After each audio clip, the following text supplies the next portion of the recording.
Assalamu alaikum, which means I greet you with the greetings of peace. My name is Cawo Abdi, and I'm an assistant professor of sociology at the University of Minnesota.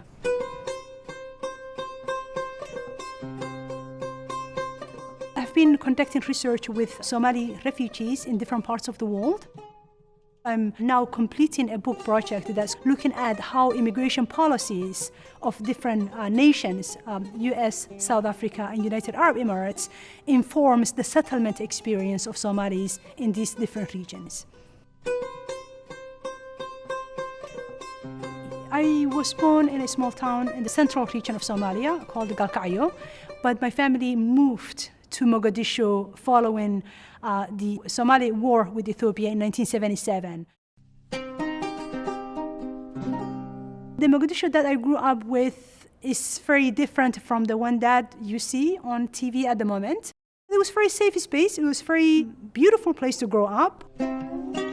I used to, take the bus alone and cross, all over Mogadishu. And I never felt, that there was any problem in terms of young women and movement. So I grew up with certain understanding of what it means to be a Somali, what it means to be a Muslim, what it means to be a woman in that context. So I feel that I came to North America relatively mature, relatively confident in my construction of self, of identity, of understanding of who I am, but still young enough to want to understand, to learn, to adapt to a new environment. So I felt that I ended up getting the best of both worlds, because now it allows me also to be able to look, as a sociologist, to look at some of the things that are happening and to be able to have a comparative lens, because I was part of something that is changing.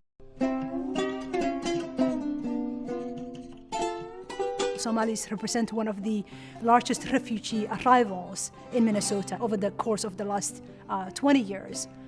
The community is relatively marginalized because it's a new refugee community. It's still trying to define itself and its place within the larger Minnesota community. You're part of the diaspora does not mean you're disengaged or distant. The opposite oftentimes, because they are always very engaged with Somali cultural practice.